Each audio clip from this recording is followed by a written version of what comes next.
And we're live. Flat Earther David Weiss has kindly taken the time to join me on the On the Edge with Andrew Gold podcast. I'm Andrew Gold, and I'm here to try to debunk flat Earth theory. I categorically do not believe in it. Perhaps David can change my mind today.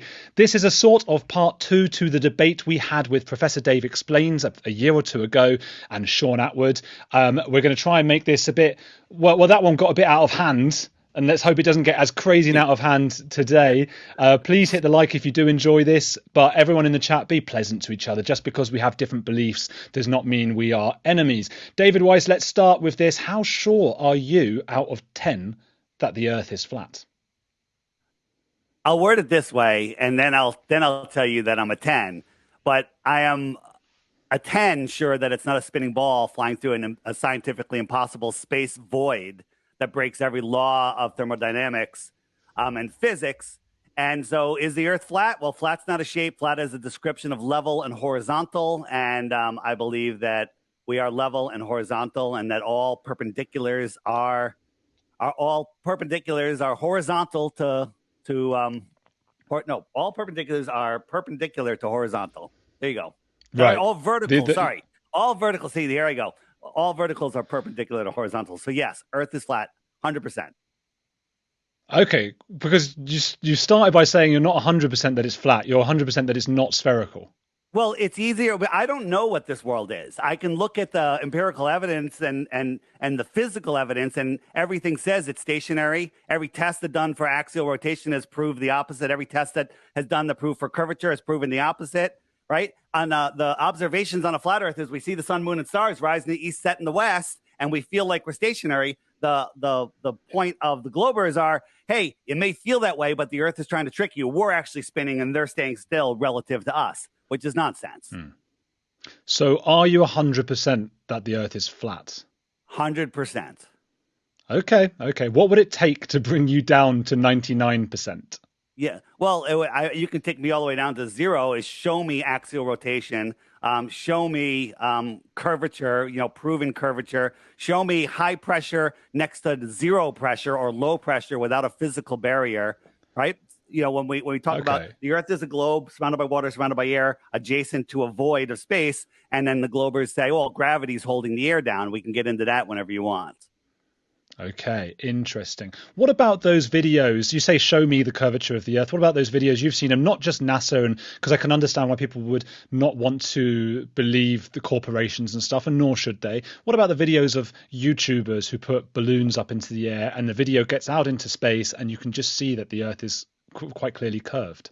Well, if you've heard of a fisheye lens, you look at those videos, watch the video before they even take off, and it shows the same curvature. Right? When you don't use a fisheye lens, you can see that the Earth is stationary, that the sun is local, creating a local hotspot. If the sun was 93 million miles away, it would evenly light up the whole Earth. Right? The sun is right here. Don't ask me what it is. Don't ask me how far it is, because I don't know. I'm not making those claims. The globers are making claims that it's 93 million miles away, and that's provably impossible. Okay. What about boats on the horizon? Because you see them, if it was flat, and by the way, I'm aware, you know what, there's something I should say actually with this. Firstly, I'm no expert about this, so this isn't going to be, as David's been telling me off air, this is going to be very easy for him because he's an expert in this. This is David's life and it's not mine, but I do find it fascinating.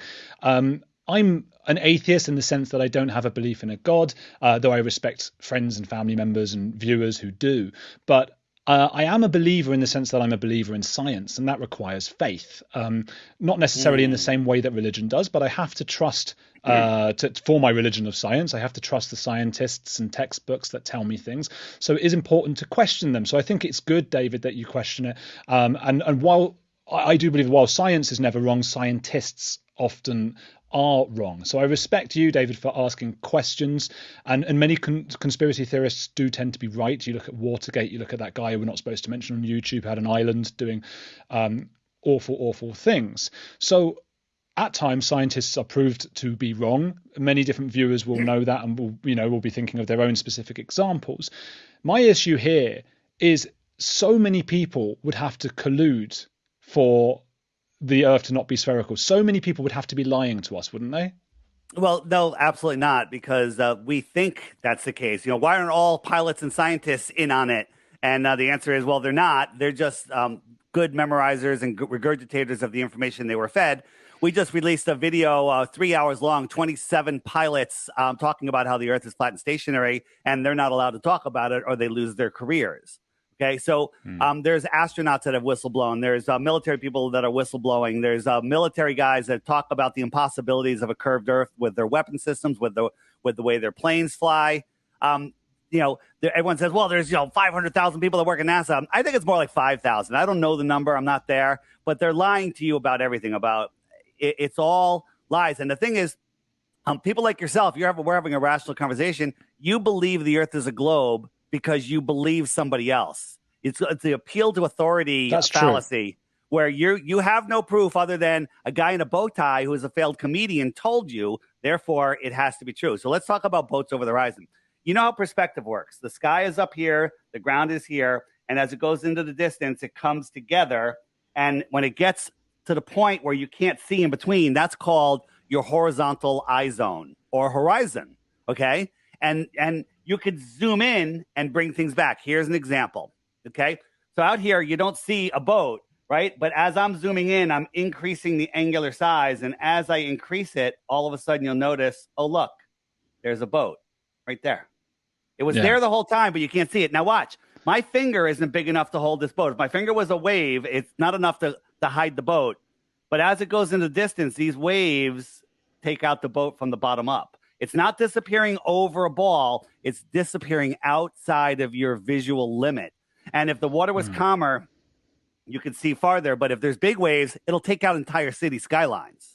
Okay. Yeah. I think the thing is, I've got a picture here. Obviously, some people will be just listening on the audio podcast. You just got to believe us. There are pictures coming up on the screen. But there's a picture here. Look, this is how I've seen boats on the horizon disappear. They, as you say, they disappear from the bottom upwards. You could say that's because of a big wave. But a lot of people have seen those boats disappear because they are going over the horizon in the far distance. Hold that picture up. Bring that picture back. Look at the boat. Those are big waves out there. I don't know if you realize it or not, but those waves could be blocking an entire city behind there. And you're not able, because the ground ramps up to your eye level and the sky comes down to your eye level, those waves are above the ground level for you. If you're standing at the edge of calm water, the water is below your feet. But if there's waves anywhere on that flat water, those waves are above your ground level. And when it comes together, they'll block out entire cities. You can bring it back. So let me show you. Give me a second to pull up. That's not what I wanted. Well, here's actually this is an old one. I forgot about this. So I'm looking across my across my counter, and I have a bottle cap on it. And when I bring it away, it disappears. Now people say, well, the camera is below the counter, and I can prove to you that it's not. It disappears even on this almost perfectly flat surface, because this is how our eyes work, right? But there are experiments like that with lasers across vast lakes that people can do, just like anyone watching this can go to a huge lake and put a laser. You can hold a stick up at the other end of it. You've done that. We've done it. So on Frozen Lake, we have a red light, a green light, and a blue light. And we had them a couple of miles apart. Like one of them was 3 or 4 miles farther than the other one. And from, I don't know, was it 10 miles away, whatever, we have these all documented where you can see the lights right next to each other. Now, they should be hidden or, below each other, but they're literally right next to each other when you line them all up. And what I'm showing you here is there's waves out here. You can't even see this boat. When we zoom in, the boat is hidden because it's in the water. It's just tiny because it's so far away, and I get that, but it's not the same as disappearing from the bottom. You're showing which is what we see. Look, this boat look, the whole front of the boat's gone. It's hiding behind these waves. Look, it's hiding behind the waves. And as I zoom out, it's a difficult one, isn't it? Because this is difficult because anyone watching this, you got to go, is it because of the waves or is it because it's disappearing behind the horizon? So I want to hear now your understanding of what flat Earth is, because I'm genuinely intrigued. I want to know, what is flat Earth? Right. Well, I'm just finishing on this. When you zoom out, the boat literally just blinks out. You can't see it. So that ship you're looking at, if it's over the curve, it's farther than the boat that I'm showing you here. And It's literally because of the surface of the water. There's the waves, and then if it's perfectly smooth, you get a mirage, and it just hides behind the mirage. We'll get into that further. So, what is flat Earth? Right? People think people think that where is it? I'm looking for people think that flat Earth is a disk floating in space, right? Nobody believes that we're a disk floating in space, okay? When you Google flat Earth, YouTube will serve you this. This is from the Flat Earth Society. Nobody believes in the Flat Earth Society except globe believers. They say, I'm going to check on flat Earth. I'm going to Google flat Earth. And then you end up with information from this disinformation site. No flat earther believes we're a disk. No flat earther thinks we're floating in space. No flat earther thinks that water is falling off the edge of the disk, right? So that's not what it is, right? And, then they show you the turn up, right? And that the Earth is rising at 9.8 meters per second. No legitimate flat earther thinks that, all right? We're not a flat planet with other round planets. This is all, you're mixing a fake flat Earth model with a fake heliocentric model, which is a double negative. So what is flat Earth? And the answer is the large bodies of water at rest need containment. Can you agree with that, Andrew? Say that again. Large bodies of water at rest need containment. Agreed? Yes, of course, yeah. And so a bathtub needs a tub. A lake needs the shoreline of a lake. The world pond, all of the oceans of the world need containment. What holds them in? They're not on a spinning ball in a scientifically impossible space vacuum. They're literally being held in by the shoreline of our gigantic world lake. That shoreline we call Antarctica, all right? So Antarctica is the container of our water. What's out here? What's out here? What's out here? No one's allowed to go out there. You're allowed to go to this little peninsula where there's a base, which is bigger than many countries, okay? But you're not allowed to go out here unguided. You have to, people say, oh, yeah, you can go out there.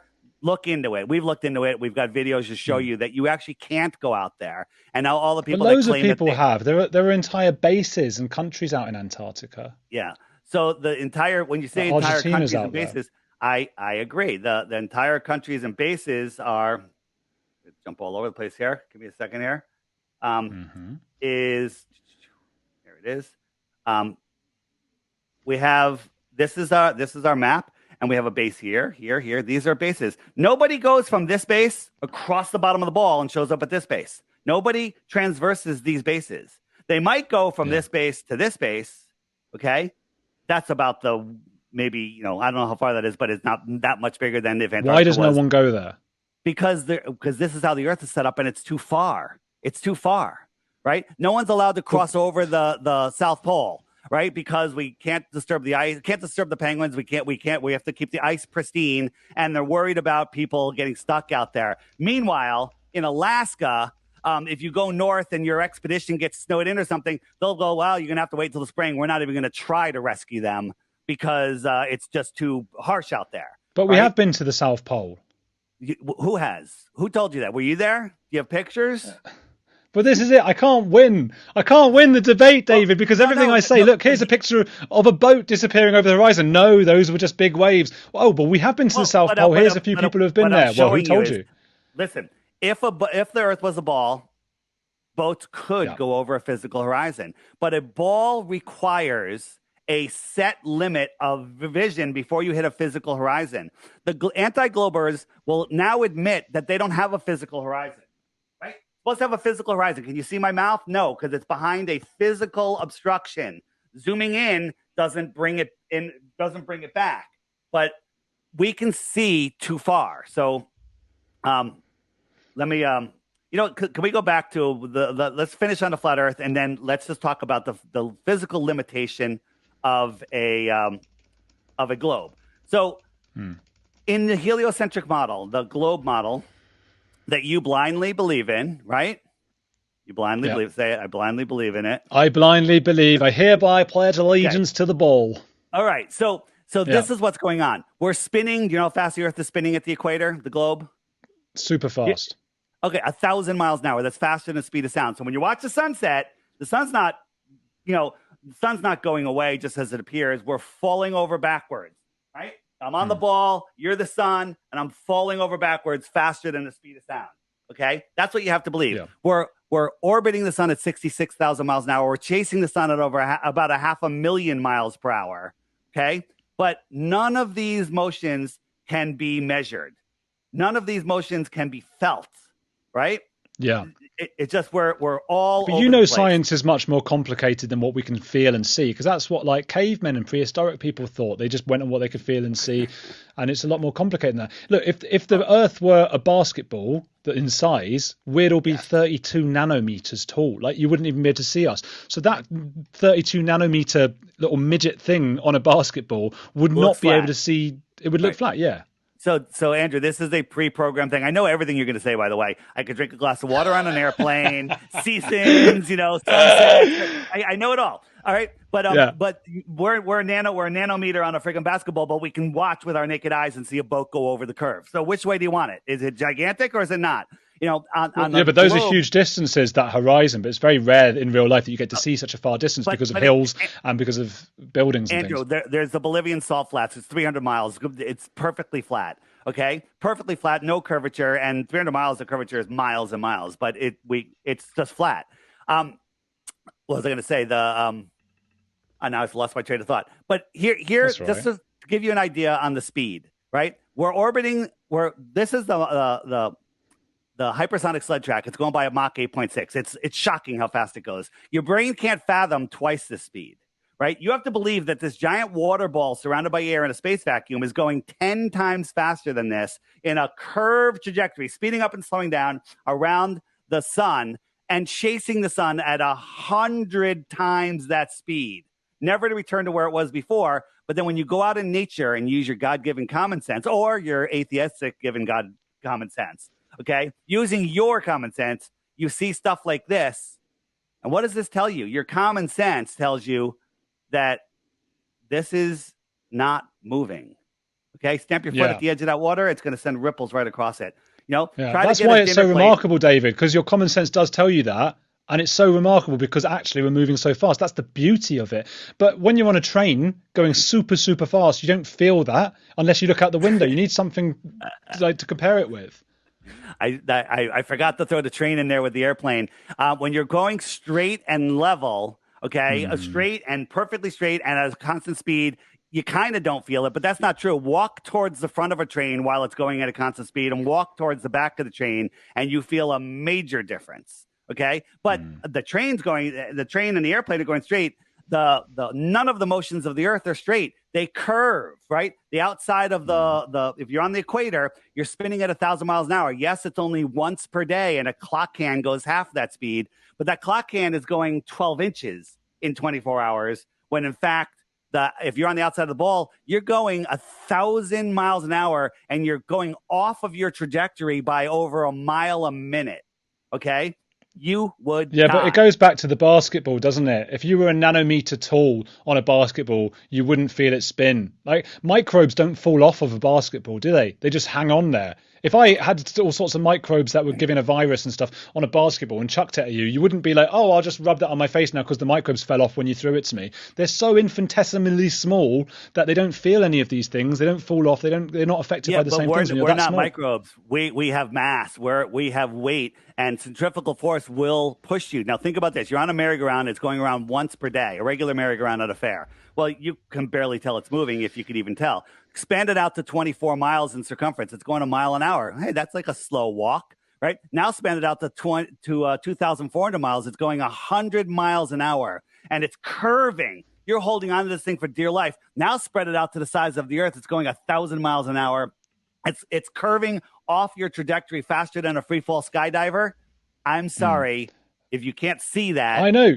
I know, but we can see that, and we can see that you're right if we think of it in a very basic way, that our forefathers all thought of it that way. But there are several reasons why we don't feel the Earth spinning. One is the constant speed. So on that train you're talking about, it's never going to be exactly constant. It's moving. Yeah, the Earth spins at a consistent speed, just like when you're in a car going at steady speed. But you feel it when you start to brake. You suddenly start moving back and forward. There's the relative motion. We and everything around us moving with the Earth. It's like being inside a moving train, as you say, walking down the aisle. miles, to someone inside the train, it feels like you're just walking straight, but to someone outside, you're moving at the speed. I know you're saying you still feel it. That's because of the slight movements and things, and the size as well on the train. I'm nearly as tall as the train when I'm on the train. The Earth is enormous. It completes one rotation approximately every 24 hours, points on its surface near the equator and moving, as you say, at 1,000 miles an hour due to its vast size. But this means changes in speed of direction across its surface are gradual and not abrupt, making it feel quite smooth. And then you're not even thinking about the atmosphere that contains us, with winds and things like that, and then gravity just keeping us down. There are so many other forces involved that I know what you're saying. One does item seem at a that time, way. man. My answer will take up the rest of the hour to what you just threw out there, and I'm not even going to remember half of what you said. Okay, we'll talk about gravity in a second, but yes. we're too small. We're going in a straight line. You don't understand. Every motion of the Earth is curved. Go in a car, drive just 100 miles an hour on the perfectly smooth road. Fill a dinner plate with water to the edge, and then have that car speed up, slow down, or take the slightest turn, just the slightest turn, and all that water's gone. Okay? And that's what the Earth is doing constantly. We're spinning, we're orbiting, speeding up and slowing down, and we're chasing the sun in another curve. We're curving in 3 different directions at once, actually 4, at unfathomable speeds. And they make these speeds so big that you just can't. Your brain goes, "Oh, those numbers are too big. I have to defer to authority, a guy in a lab coat." Yeah. Do you agree? Okay, on a ball, you say it's so big. Do you know that there's 6 feet of curvature at just 3 miles, according to globe math? 6 feet. So a 6-foot-tall person standing next to a perfectly calm ocean on a perfectly clear day should not be able to see the surface of that water beyond 3 miles because it's dropped 6 feet and it's just going over faster and faster beyond that. So that's their physical horizon. That water horizon is 3 miles away. Wow. Just 3 miles. Okay. And if you go up higher on a flat Earth, you can see farther because you're increasing your angle of view, right? So here is, I'm going to show you, but looking across water, the air is thick. There's waves. That's an issue. But on top of a mountain, the air is clear and you can see far. Check this out, Andrew. These mountains here, there's 8 of them. They're over 700 miles away. According to your globe math, the tops of these mountains should be over 40 miles behind a physical curve, but we can see them all. Now, you can't say refraction. You can, but it's you don't know what it is. Refraction doesn't bring hidden things from behind a mountain, behind a curve, up and stop at eye level. They're all there. They're all visible, undeniable. Yeah. Doesn't mean the Earth is flat, though. It means the Earth is 1,000 times bigger than they tell us, or it's flat. I'm often having to deal with pictures of people's pictures saying that, Meghan Markle's baby was fake and stuff like that. And those pictures look very good. So this is the problem, is that you and I are arguing over photos. I don't know the full science about the mountains in the distance. But the thing is, even if that's like low, hang on, let me look at that photo then. I have to look down because I've got my teleprompter, which is small at the top. World record proof of our flat Earth, 700 miles. And these are all these peaks really far in the distance. Yep. Yeah, those peaks are clearly like way below wherever you are taking the photo because of the curvature of the Earth. 40 miles of curvature is missing, David. I mean, Andrew, 40 miles. 40 You're thinking about Professor Dave. No, I'm thinking that, I've defended you saying that, listen, you were just there. You had no idea what was going to happen, and it happened, and I don't blame you. Yeah. But we're here. I don't defend rudeness. Rudeness, but it was I'm just sitting there, and you gave it back as well to him. I thought it was it was just both of you shouting at each other, really, wasn't it? Well, I mean, he didn't let me get a sentence in, and then, him with his nuh-uhs and stuff. But while we're here, by the way, I have this app. It's called the Flat Earth Sun, Moon, and Zodiac Clock app. It's at flatearthdave.com. But very interesting thing, if you hit the web button and you scroll down, we have this debunking the debunkers, and I got somebody's pretty face right on there. And there's one called Flat Earth Dave Humiliates Professor Dave. Please watch that because it's a logical breakdown of what actually happened on the Sean Atwood show, and then make up your own mind. Don't believe anything. Watch it and listen to an intelligent person break down what actually happened. So there you go. Yeah. It got like 4 million views, didn't it? On Sean's channel or Dave's pushed algorithmic channel? Algorithmically, it's all conspiratorial, channel. Dave. This can't all be conspiracies. Everyone's out to get us. Google Flat Earth Dave and Professor Dave and see if you can find Sean's video. See if Sean's video, the original, comes up. No, Professor Dave's come up. Google my name. Google Flat Earth. Google anything with my name or Flat Earth in it, and Professor Dave will come up. Okay. What's going on let's get on to the next theories. You're obsessed about Professor Dave, and the thing is, that was more of a debate because he's quite sciencey, right? Whereas this is something, as I said at the beginning, you know a lot about. I'm not going to be able to refute everything because I just don't know the science. It's not something I've thought too much about, and I'm pushing back against you, but I'm genuinely intrigued, and I like that there are people out there pushing back against the typical science and things like that, or not science, because I think science is right, but what we've been taught. You shouldn't just take things for granted. However, I still believe that the Earth is spherical. Tell me this, why, do you believe that people have been to the moon? Do you? Yes. Oh, my Lord. We can we do another show on the moon landing? We'll touch on it for a second. Does the moon exist? Of course. Well, we see something in the sky, that's for sure. Do you know that? What do you believe we see? That we see what I think it looks like a moon. Okay, but what's interesting? You know the submarine, whatever the what is it? Watergate? What's it called? Yeah, no, that's not Watergate. Yeah, right. Seagate. Yes. Well, it's the same thing. It's the same thing, right? Yeah. So let me ask you a question. You're a billionaire, okay? And you say, hey, we're going to put you into a metal box that has no windows, and you're just going to look at a small computer screen, and we're going to go down to the Titanic. Or option 2, you can stay on the ship, have a martini, and watch it on a big screen. Are you going to go in this little thing, right? This thing goes down. Hundreds of engineers from around the world are giving you their expert analysis. This thing goes to the moon 50 years ago, and nobody will give it an analysis from an engineer. Nobody, right? Absolute insanity. Now, right now, India is going to the moon. Okay, this is actual footage from India's moon mission. Andrew, not a trick question, test question. Is it flat as well? No, the objects in the sky have nothing to do with the Earth. Okay. Okay. Andrew, is this real? Now I could be fooling you. I could have made this myself. I couldn't tell you. But listen, it wouldn't be very scientific of me, not that I am a scientist, to just see a thing you've shown me and to go, oh, well, that must be what India's showing, and therefore all moon landings are fake. Is this real? This is the Russian landing on the moon years ago. Is that real? Andrew? I mean, it could be, or it might be a parody. What do I know? It might not be real, but how do I know that that's even the real footage? Well, what if you found it on NASA's website? What if you found these pictures on NASA's website where all of the clouds are the same from the Earth for all the different Apollo missions? I love how deep it goes. And fair play to you. The thing is, what's difficult for me here is, and it's not your fault, it's that I have to deal with this with every conspiracy. We talk about Scientology, then I get a bunch of Scientologists telling me, and they are so well versed in the minutiae of every little aspect of everything about Lord Zeno or whatever it might be.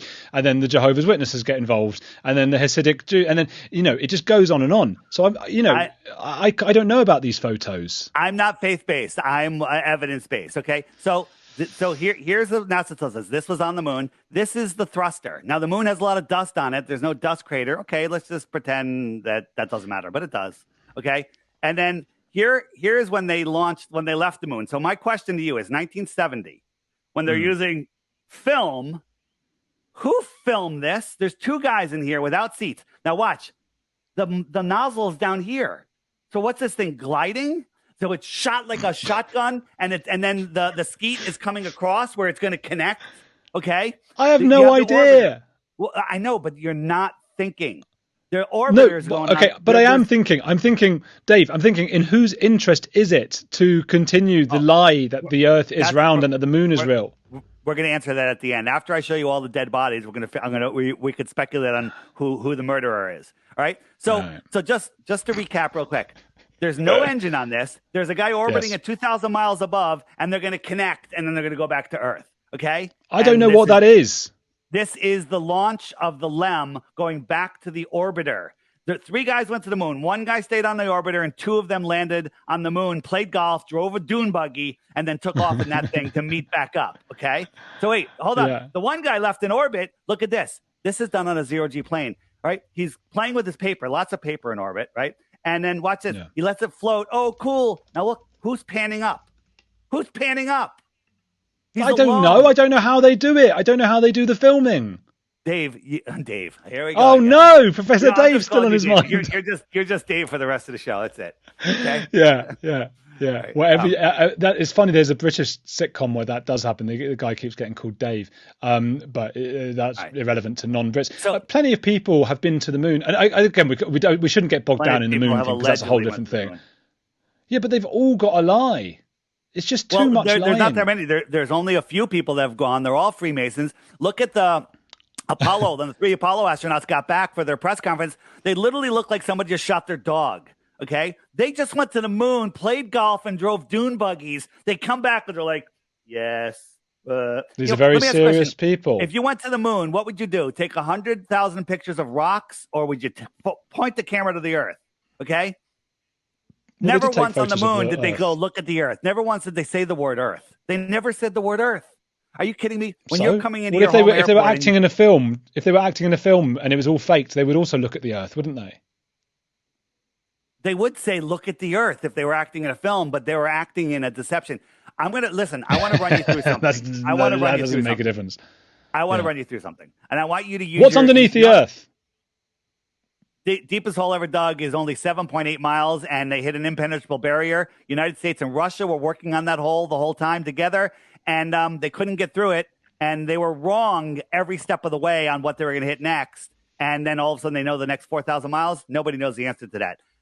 Andrew, I need 2 minutes to run you through something that you can figure out, okay? You're on an airplane, you're a pilot, and you're looking out the front window at these stars. Are these stars above you, or are they on the horizon? In that picture. Yeah, just anyone listening on audio, there's a picture and the stars are sort of diagonally up from the Earth. No. The stars in relation to the front window of this airplane. This airplane. Oh, that plane. I couldn't see the plane. Sorry, it's all small what I'm looking at. So okay. Are those stars in front of you, or are they above you? Easy question. No, because the easy question is that they're in front of me, and you're going to show me that they're not. But I mean, no, they are. They are. But now the plane is flying from the north to the south, and in front of them is a different area of space. These stars are now above the airplane. Would you agree that would have to happen? Well, the thing is, Dave, there's so much to the scientific about light refraction and things like that. How the hell am I going to answer that? Andrew, you're just trying to argue. You're better than this. Okay. The answer is, don't try your ad hominem arguments on me, Dave. I see through them immediately. Yeah. Okay. All right. So you're better than this, and I want to be better than this, and then I'm going to start believing you. This is what reality shows. We're cruising from the north to the south, and these stars aren't rising up. Now, if we go on Google Earth on a flight simulator and say, what would we see? This is what Google Earth shows you. They show you the stars as you go over the ball, right? You're looking at a star over here. You go over, and now it's above you. This is what Google Earth says should happen. This is what common sense dictates should happen. But reality shows something completely different. Okay. And the argument you're going to get. All right, go ahead. We'll go. I think the issue we have here is we're going to have. Firstly, I don't have the science, right? I'm not even qualified to eat a sandwich, right? So. I don't know why. There you go. Deferring to authority. You don't have the common sense. You don't have the education. It's not deferring to authority. Hang on. I either defer to authority or I defer to you. Either way, I'm deferring. No. You can look. We've done the work for you. Then you can go out and verify yourself. You said, I don't trust that picture from the mountain 700 miles away. That's something that you can do. You can't go to space and take a picture of the Earth, but you can go to a mountain like that and go view the Alps or whatever mountains those were yourself. You actually have the ability to do that if you wanted to. Space, a place that nobody can independently verify, is the only evidence that people claim that the Earth is a ball. Run by liars at NASA that pretend that we went to the moon and fake rocket launches all the time. All right? I'm sorry. I don't buy the bullshit. Yeah. I think the issue is going to be, you're going to be showing me photos. I'm going to be thinking, do I trust those photos? And you're right, I can go out and look myself and all these things, right? But I'm thinking right now, do I trust these photos? Do I have a scientific way to prove they're right or wrong? And I know that a lot of and you're saying defer, okay, and you're right, and it is a kind of faith. But I do have reason to place more trust in Professor Brian Cox than I do, Oh with my all respect, Lord. you. Oh my, you know what? There's, What's you wrong with have Professor your, Brian Cox? I can't just listen to the stuff he says. Everything he says is complete nonsense. Here's the thing. We've done the work for you. Here's the experiments tab on the app, right? And But he's done so, the work. I've watched all the documentaries. you watched all the documentaries, right? So About the we've done. beautiful Hold on, we've stars. done. Yes, that's it. That's how they get you. Here are all the experiments. We've done them for you and showed you all the evidence and videoed it and documented it and proved it. And of course, if you don't believe it, you can go out and do it yourself. But most people, after watching these, going, "Oh, well, that makes a lot of sense," and I'm not going to need to redo that. Right. Let me ask you a few things, because I'm just concerned, particularly for those listening on the audio, I'm concerned about losing them with the sort of scientific stuff. And we're never going to be able to solve that once and for all on here. It's just going to be impossible. I want to get more to the psychological stuff going on here. I want to know, or not the psychological stuff, the conspiratorial stuff. I want to know, who is it that is trying to keep the fact that the world is flat from us, and why? So this is going to be a hard one for you, because you don't believe in a creator. Is that correct? Yeah, I don't want to. I used to be you. I didn't believe, or I didn't know. I kind of had the same answer. But after I did the work and found out that the Earth is intelligently designed, I had no choice but to realize there's a creator. And that's kind of where I let people take their journey relationship with the creator from there. I can prove to you, you walk up to a giant building, a skyscraper, you go, "Who's the architect?" And the person goes, "I don't know." He goes, "Well, then the building doesn't exist." Well, no, the building is intelligently designed. Absolutely. This world is provably intelligently designed. Okay. And they're the people that are running it. I don't even think the people that we see that are running it, I think they're just the puppets of the real people that may live outside of Antarctica. And yeah, so here, I like that. Can I show you? Yeah, can I show you how they hide the Earth? Right. Yeah. So, oops, here we go. If we go back to the This app could be a here, TV series. It's like Lost. It is. So what we're showing that the Earth, this is what basically what we think the Earth looks like. Water's contained. It's flat. It's level. Airplanes fly straight and level over the Earth plane. But what if, and again, this is speculation. I don't have any proof that there's anything beyond the shoreline of Antarctica. Okay. But what if there's more land out here, Andrew? Extra territory? I would call the people that come from there extraterrestrials. Scientifically possible on a flat Earth. What? How exciting would that be? How exciting? Well, they're pulling the whole alien agenda on us. And what they do is they take the flat Earth and they cut it out around Antarctica, and they wrap it around a sphere, and they say, this is where you live, but you're not allowed to explore this white dot at the bottom, or it's at the border all the way around us, right? Man, you're not allowed I gotta to explore. say, for the first time, I am seeing why it is so appealing. It's really appealing to believe this, isn't it? And that's part of religious belief as well. It's very appealing to believe, don't worry if things aren't going well in this life, there's another life afterwards. Don't worry, you're going to somewhere else. There's something more. No, and the idea that there's like this other bit outside, that's like the TV shows on a cliffhanger and they just break through the wall, and it's very exciting. Can't you see that it is possible that your cognitive biases want you to believe in this? No, that's just the benefit of understanding where you live, because then you're like, wow, there is more, right? I didn't believe in a creator. Yeah. I thought we were nothing. I thought we turned into worm meat afterwards. And I'm pretty sure that there isn't, but that's not the case. I'm very sure. But again, that's not why I got into this. I got into this because I wanted to find out the reality of this world.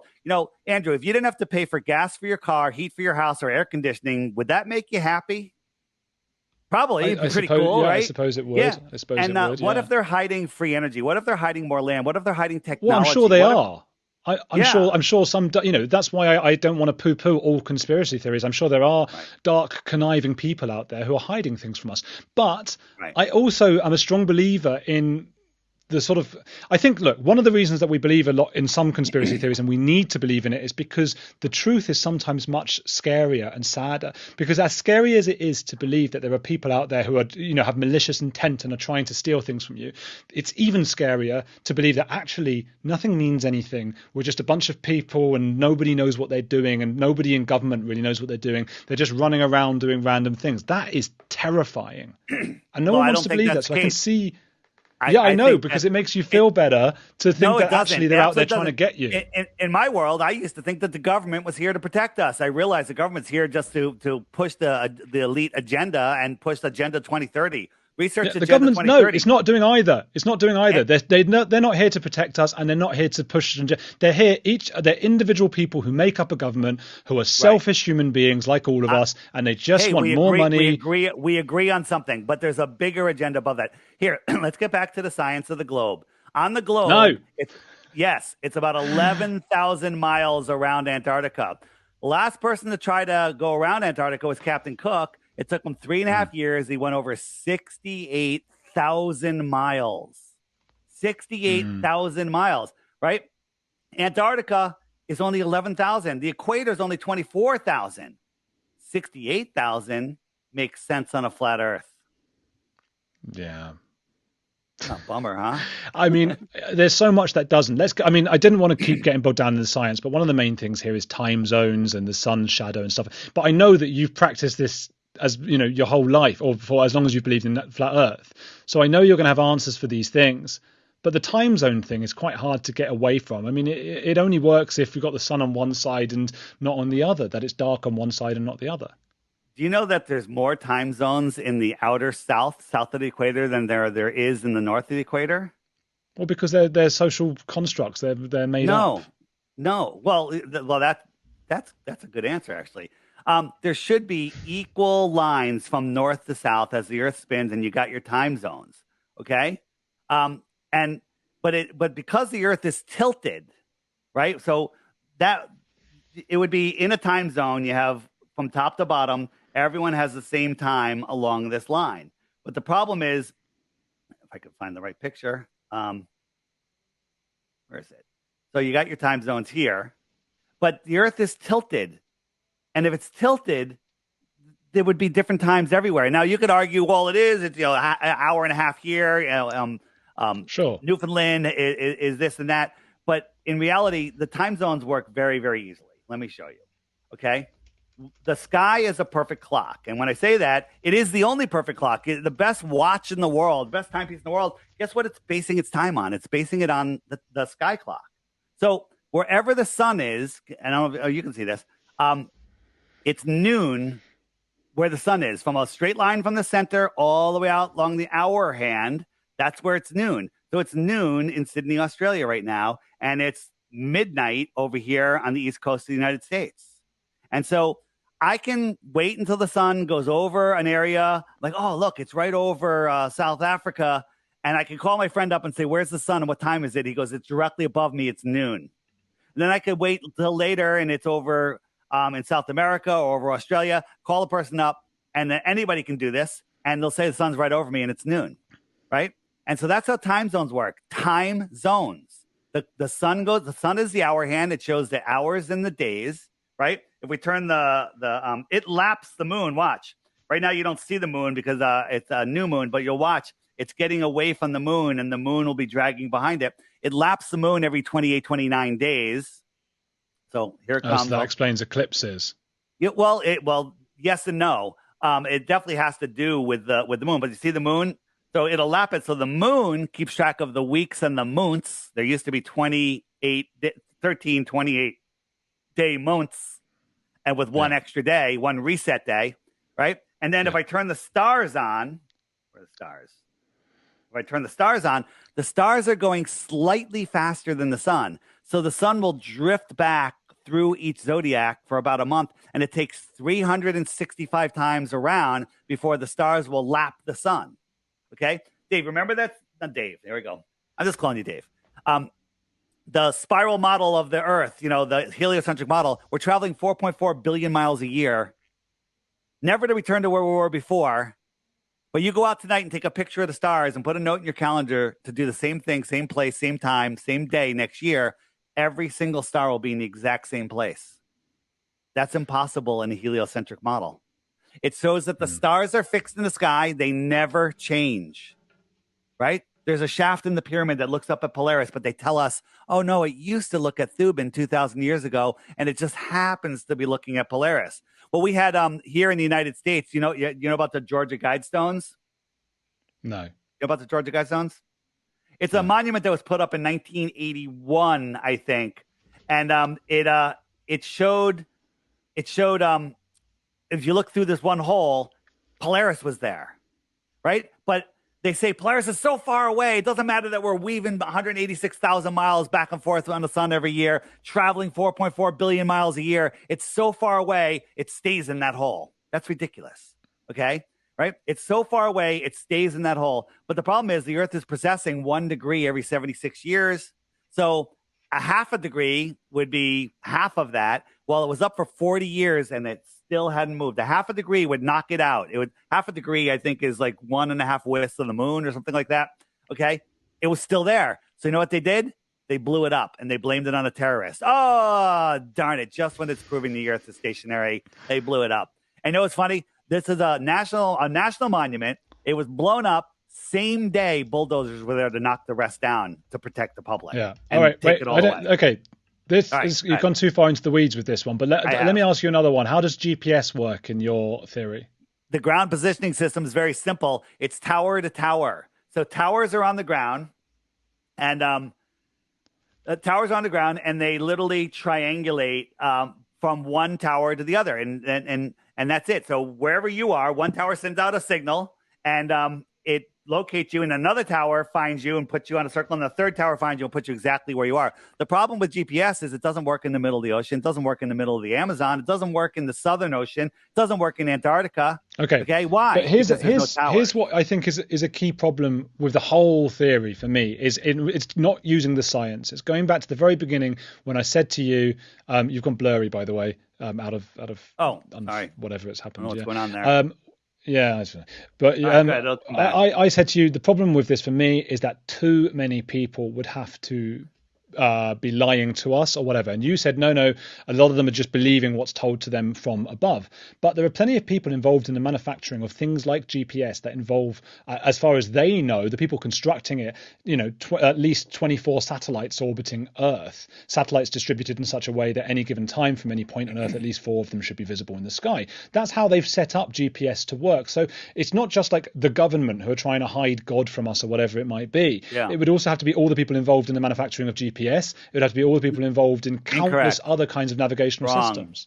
Wrong. Absolutely not. So people, when the Apollo missions went off, they had like 2,000 or a ridiculous number of companies that were all making different parts. So everybody could say, my grandfather worked on it. I sent the hinge, I sent the seat, I sent the dial, I sent the door lock, right? The NASA, they never started going to space. This people that build satellites send them to NASA. NASA says they put them up in space. In reality, they're using balloons and aircraft as satellites, right? NASA is the largest consumer of helium in the world. They actually own all of the major helium companies in the world. And they admit that they put up thousands of balloons, some of them bigger than football stadiums, okay, that carry 8,000-pound satellites. They're putting them up all the time. And they're using the satellites and a mesh network of the airplanes to create the GPS that you need or for the communications. But I think that most of the GPS is done with ground towers. People go, what about my cell phone? 99% of the world communications are done with undersea cables, okay, and towers. People that work for satellite companies that set up the dishes. I just interviewed a dish pro, a guy that does works on the towers. He says they never point them up at the sky. They always point them at the horizon. They always point them at the closest tower. They're pointing them sideways. Right. Okay. So just anything that uses anything like satellite, not cable, but like sky, like television, phone, all these things, you're suggesting is so compartmentalized that there are sort of these 100%. Evil, nefarious people at the top, and they're not letting. I mean, it's just in every country around the world. Because remember, there is a habit among some, not most, but some American people to feel like they are the only thing in the world. So a lot of the time, these things are very American based. Do you not think there would be some government around the world who would say, hang on a minute. Like, They're all let's in tell on our it people that's together. not true. All the Every governments country are in the working. world, the countries that are renowned for not getting on with one another, hating each They're other, blowing one renowned another up. for it. And you know what they do when they get into conflicts? They go to the theater of war. It's amazing. Okay. And they get Oh, order followers to kill other order followers. The Cold War, America and Russia, guess how many people died? Zero. Guess how many battles there were? Zero. Okay. It's Dave. all, yes. There you go. I'm telling you, I got it. What are you talking about? I mean, it's just a total misunderstanding of how the Cold War works, and it's not zero because people died just from the Red Scare, McCarthy era. People died in their own countries because of that. People died who were spies who were caught. So it's not zero, is it? And it wasn't a war fought on the ground. You know that.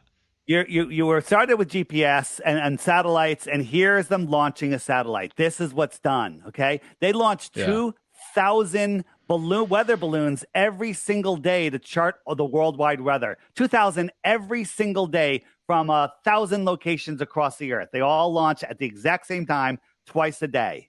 Okay, and that's how they chart out all the weather. It's not done with satellites; it's done with balloons. And once you see the balloon programs, you can't deny it. Yeah.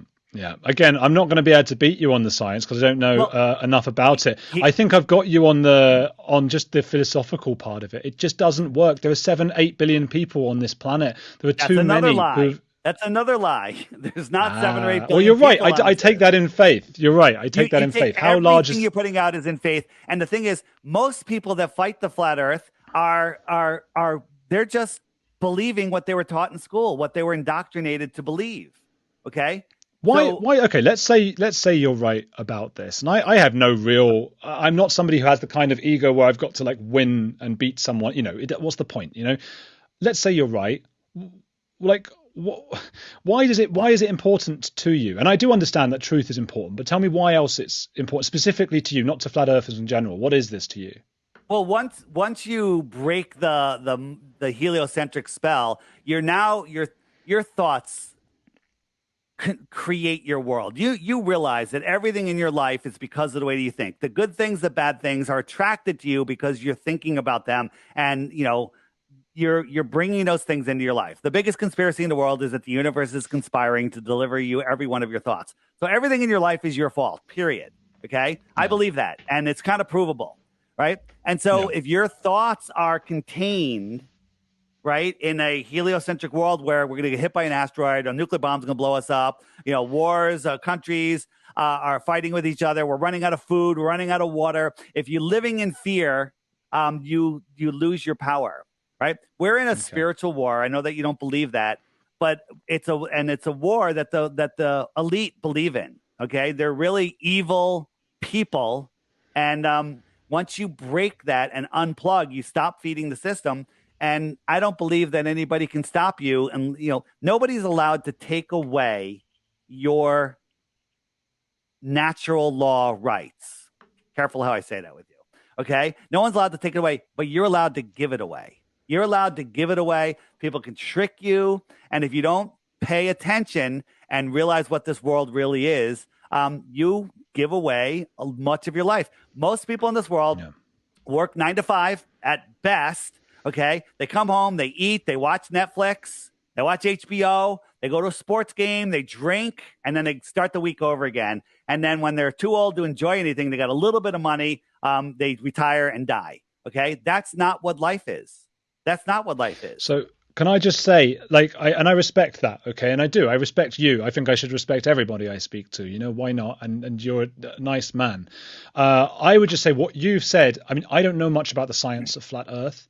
I do know about the science and the dynamics of cult think and conspiratorial think and those kinds of things. And we are all engaged in them, all of us. None of us are free of this. I'm not suggesting this is something that is part of your mind and not my own. But what you've just told me is what is very common in cults. So in Scientology, they call it you pulled it in. It means everything is your fault that happens to you. The idea is they're selling you this dream that even though it seems harsh on the surface, like, hey, we're going to blame you for everything, they're also telling you you're actually in control. You can control things. And there is no human emotion that is more disturbing, in my opinion, than feeling out of control. That sounds a little culty, but Andrew, you planned on having this this conversation, and you made it happen. You pulled it into your life, right? You've created your reality. You build your life. The problem is people I don't don't mean like to to. suggest that that's I don't mean to suggest that's not true at all. And like there's a lot of controversy around people like Jordan Peterson, for example, because he's always saying, well, you gotta make your bed. And I actually think that's really good advice. But I'm also a firm believer in everything in moderation. So yes, sometimes you are in control of things more than you thought you were. And I think that's very good advice for a huge group of people in the world. They need to hear that and feel more empowered to take control of their lives. But unfortunately, it is my belief, and my belief might be wrong, but it is my belief that there are things in this world that are beyond our control. And it's really scary. And it's scary for everyone watching and both of us right now that we go to bed. We finish this conversation. People go, okay, this was fun. This person was on this side. I was on that side. And then we go to bed and we close our eyes and we feel very alone and very scared and sad and dark. And you worry about time running out and what might happen to you after and all the mysteries of the universe. And that's hard. And so the human mind invents a story. Well, you invented a story that you live on a scientifically impossible ball. Let's talk about high pressure next to low pressure. You okay with that? Or is that above your pay grade? Well, you know what I should do? I think I should get some super chats, but I just wanted to sort of suggest, get my philosophical part of this, the psychological part in, because I do think you're right. I might have invented a story about a ball and all these things, but it's not a comforting thought. So my biases have not led me to think that. Yes. Well, but that's what we've been indoctrinated into believe. Before we can talk, you had mobile over your head and like your crib probably with planets on it, and Sesame Street and all the kids programs. They all have astronauts on it. It's all indoctrination. It's to get you to literally disconnect from who you truly are.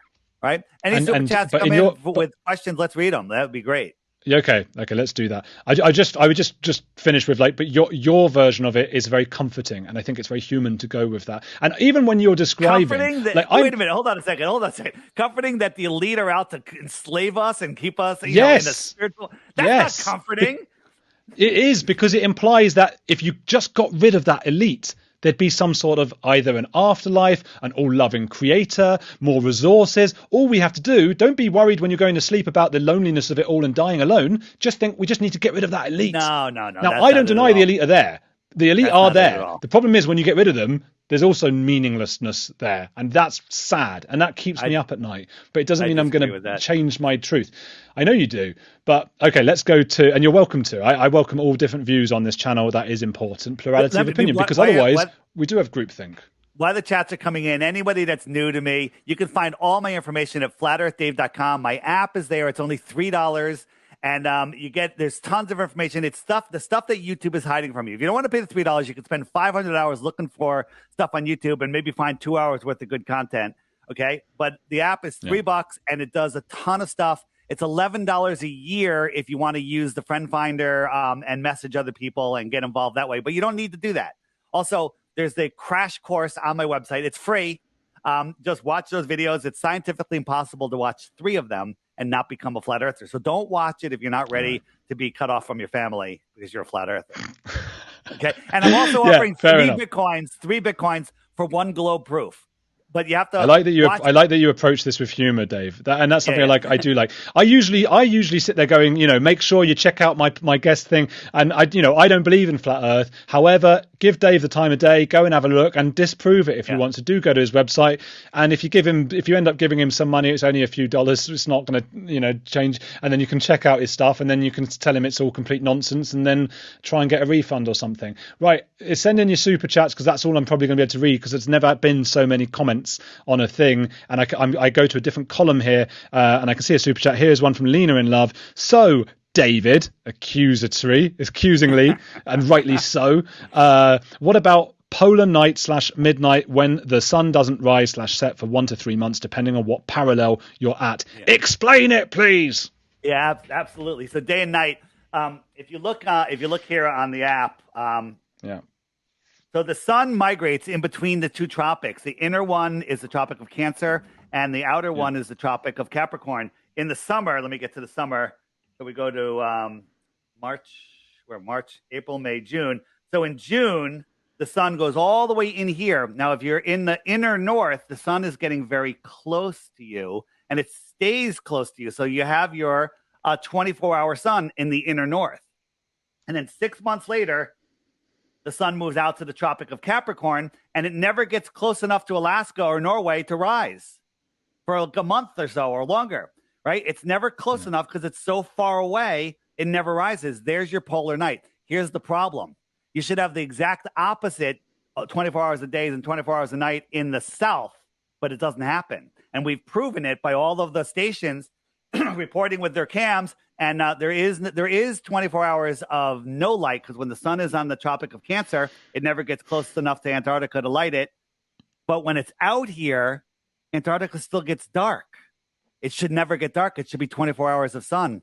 But it should be 24 hours. It just seems like such a convoluted thing, Dave, for a creator who's just made a flat Earth for us. Why is he doing all this fiddling about with suns and dials and things?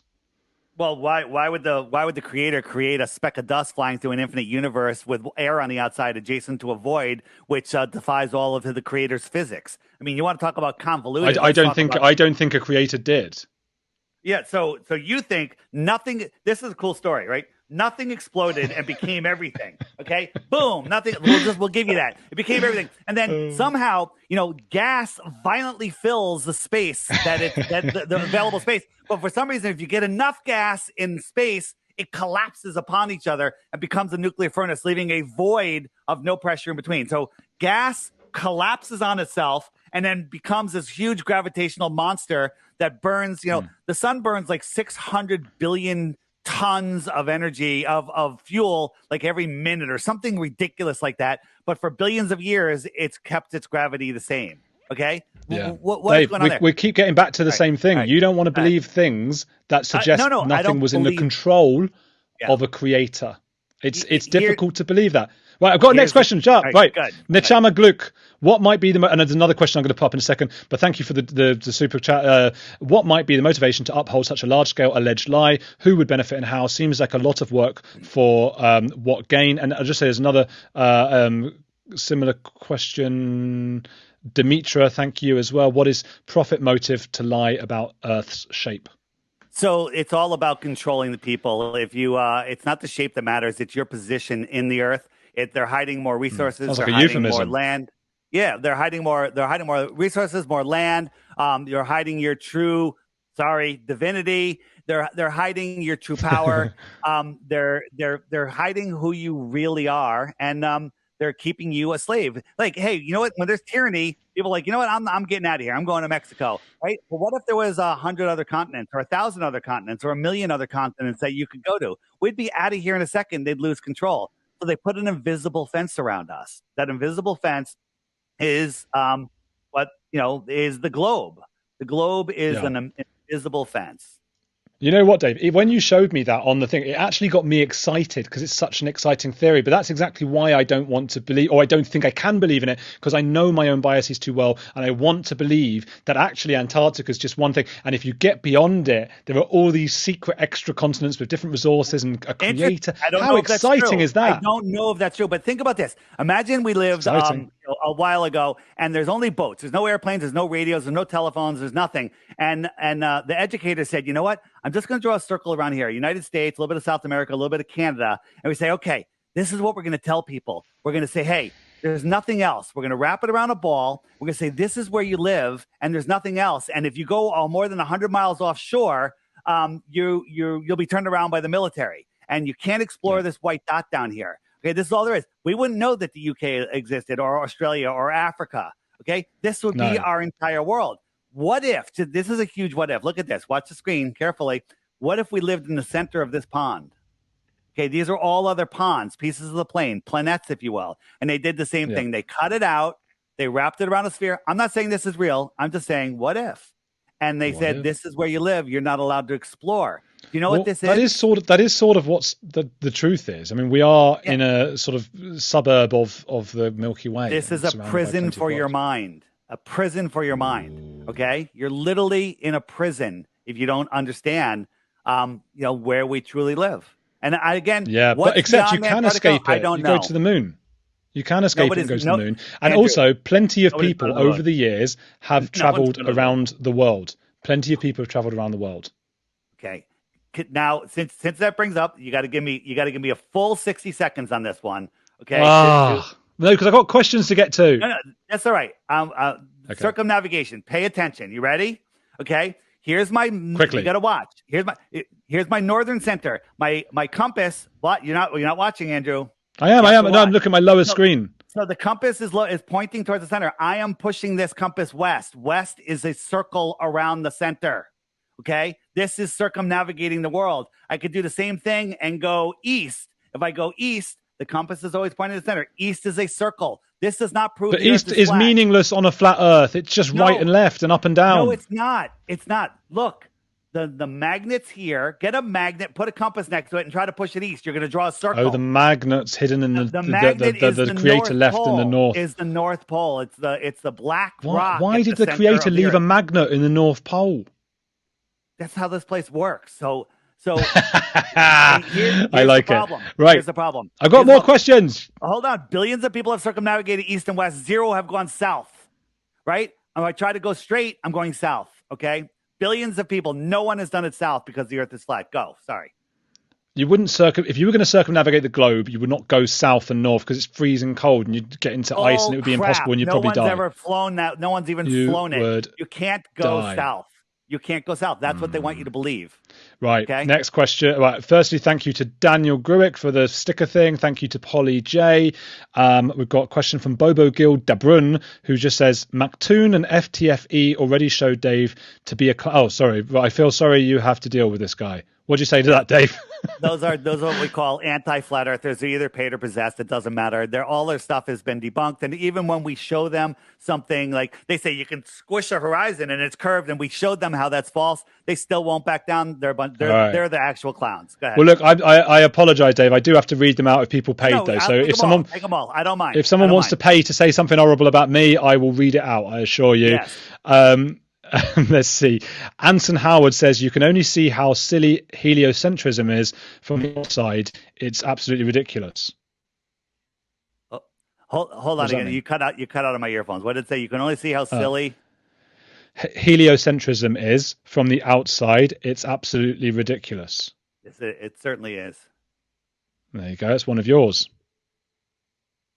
Or somebody that just converted during the show. Quake Girl NZ says, why is the moon upside down under, presumably in Australia and New Zealand?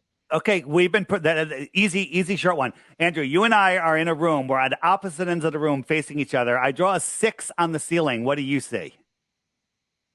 Right, so you draw a 6 on... I'm looking at a 6. What are you looking at? You said 6. I think a 9. Yeah, absolutely. If I drew an arrow that was pointing towards you, the arrow is pointing away from me towards you. Somebody on the side of the room sees an arrow going to the left. Someone on the other side of the room sees an arrow going to the right. That must mean that that my room is a sphere, right? Okay. You've been programmed into believe that it's upside down because you're upside down, when the truth is you're looking at it on the ceiling and you're looking at it from opposite sides. That's why it's upside down. And the moon's somewhere in the middle. On my channel, DITRH stands for Deep Inside the Rabbit Hole. You can find it at flatearthdave.com. Go, just search my channel for the shill in the moon. Great video, 2 minutes long. Shill in the moon. Go. Get that. Next one, Easy B. Who controls the weather in flat Earth? Are the weather forecasters in on the secret? No, the weather forecasters, as I told you before, there's 1,000 locations around the Earth that put up weather balloons twice every single day. So that's 2,000 balloons a day that take weather readings, and then it all feeds into one supercomputer, and then it tells you that what their weather's doing. I'm showing right here on the app. These pink and white lines here, these are like 200-300 mile an hour winds, and then there's counter rotating winds here. And this is just at one altitude. You go to different altitudes, you have all these weathers. That's how, when you're on an airplane and you have a connection to make and the plane takes off 30 minutes late, somehow it lands at the right time. Because they're like, you know what? We need to make up time. We're going to put this guy in this tailwind and we're going to send him over here. And they sort it out because of these 2,000 weather balloons every single day. So that's who does the weather on flat Earth. Who puts the 2,000 weather balloons up? National Atmospheric Administration. I'm not sure of the organization, but you can look it up. public knowledge. Of every country in the world, all colluding. There's 1,000 spaces equally spread out across the Earth, and they all coordinate the balloon launches at the exact same time, twice every single day. So where are these balloons, though? If there's a flat Earth, like what is just above us? What's above us? The question is, I think the highest we've ever gone is like 76 miles, maybe. You know, the balloons seem to cap out at 120,000 feet. The Go Fast rocket shot up and it seemed to hit something at I think it was 72 miles. It seemed to like hit into a plasma or something. You know about the Go Fast rocket? Well, not a wall, because if it hit a wall, it would have shattered. Oops, that's not what I want to show. Is Elon Musk in on all of this? Oh, Elon Musk. If I take the time and show you one of his launches, you'll see that it's fake, or you probably won't. But so he's just faking it. Well, I don't know whether he knows or not. That's another question. But here's the Go Fast rocket, shoots straight up. And then at 72 miles, it goes kerplunk, and then it's floating kind of weird. And you could argue all day, why did it stop spinning? Why did it stop going forward? Why did it do that? But let me just jump forward here. It's doing this weird little float. But when it turns on its side, there goes the first stage. And it does this weird thing. It turns on its side, and all of a sudden you see the moon. Okay? So look, here's the moon, this dot right here. We zoom in on it. We can see this moon, pretty flat horizon, right? And the funny thing is, this was done in Arizona. And so Arizona is right over here. And it's literally, if the Earth was a basketball, it was a millimeter above the basketball. And the moon was over here below the basketball. How do we see it? Earth is flat. That's how we saw it. Good. Could be the refraction of light. Refraction of light just brings some. You're just throwing words out there like a clown. But isn't that what the Aurora Borealis is? The Aurora Borealis is the electro from the magnet, the Rupus nigra, that's the black rock of the center of the Earth. There's a magnetic field. We live in this toroidal field, and when it mixes with the gases and ionization, it creates this northern lights and southern lights also. It just has to do with the toroidal field that we live in. You know what? I would love for you to be right, because I would love that. I would love there to be a creator. Right. Come over. Come and listen more. You know what? On my app, go to every day. There's a daily video. And all I tell people is just watch the daily video each day. Short videos while you're having your breakfast. Click that, watch it. At the end of 2 weeks, you're going to be a flat earther. Okay? Period. Professor Dave was saying that he was saying you're in it for the money. I don't think you are. I think you're a true believer like Tom Cruise and Scientology. Well, it's not a believer. Belief is the enemy of knowing. Okay? Knowing, it matters. Okay? You believe I live in the United States. But you should always be wary of people saying they know. I don't think that's. I don't know. You said you were 100% the Earth is flat. I'm 100% that the Earth is a level stationary plane. But I am. See, I know I can't. Information. I know why I can't beat you on the science, and you know it. You know this is a slam dunk because I don't know about the science, but I think I can beat you on the psychology and the cult knowledge there. Oh, and you I think I'm catching you out because you're saying that you know, and then you shouldn't know. Yeah, the dude asks, how does the sun follow the circular trajectory? Say that again. How does the sun follow the trajectory? Circular, well, if you know what the analemma is if you take a picture of the sun every day at noon, it creates this lopsided figure eight, a shorter, smaller one in the north because the sun's going smaller in a smaller circle, and a bigger one in the south. What is causing that to go around? I think it has to do with the toroidal field, and it's just an aberration or a point of energy inside that torus field. Again, we're not making claims of what the sun is. You guys are making claims. It's 186,000 miles wide. It's 93 million miles away. It's a burning ball of gas in a scientifically impossible space vacuum, right? The whole Big Bang, we didn't even finish the story because it was even too ridiculous for you, okay? Gas balls collapsing upon themselves. The issue with the Big Bang, again, is a psychological one for you because I think you struggle with uncertainties and unknowns. And any good scientist, I think, knows that there's so much we don't know. That's why I think you coming into this going, I'm 100% the Earth is flat. I think that is proof that, I mean, you could still be right. That doesn't mean you're wrong. But it's proof that you might be ideologically driven. Well, you know what? I say because I've been doing this for a long time, trying to disprove flat Earth. Trying to disprove it, and the more I go, the deeper, the worse it gets. There's only fallacious arguments. Look, People are not, if flat Earth was fake, a scientist, some guy would have come out and said, no, you're wrong. Look, here's proof of the globe. If the Earth is a physical globe, there would be physical proof. There is none. These are the flat earthers that have my app. Look at them. Look at them. These are people that are awake. Those are the people having a look going, God, I can't believe this guy really believes in this stuff. No, they're not. Stop it. Well, the fact that they're searching is not evidence they agree with you. And even if they did, people used to be stupid. People used to believe back in Galileo time, people believed, the Earth was flat. No. That's how stupid people are. Hold on. People believed the Earth was flat until the mid-1900s. Okay? They only started teaching globe Earth in the mid-1900s. It's all, they're lying about everything. Go check out my interview on DITRH. My interview with Ruth, a 102-year-old woman back in 2020, and she said she was taught flat Earth in public school when she was a kid. That's evidence if you ever need it, Ruth. Well, no, it's good. What's underneath the dinner plate we live on? So says Lord Charfield. Thank you, Lord Charfield. So the deepest hole ever dug, as I said, is 7.8 miles. So if we had a Macintosh apple, that drill went not even halfway through the skin of the apple. While they were drilling, they were saying, okay, there's no more rocks. They hit more rocks. Okay, there's no more water. They hit more water. Okay, they were wrong every step of the way with their ground penetrating radar. Then they hit a barrier. They couldn't get through it. They tried it for years. They tried blowing it up. They tried everything. They could not do it. It would not go through the barrier. So they gave up. But then they know what the next 4,000 miles is. In your world, okay, they were wrong on guessing what was in the skin. But in your world, they know what's at the center. And guess what's at the center? A liquid magnet. Do you know what the Curie point is? The heat of the sun, isn't it? The heat of the surface of the sun? So they tell us it's a molten magnetic core. So this is how dumb they think we are, right? Every magnet, no matter what kind it is, if you heat it, before it melts, it hits what's called the Curie point. And that's where it loses all its magnetism. There's no such thing as a liquid magnet, a molten magnet. Okay? The Curie point, you say? It's called the Curie point.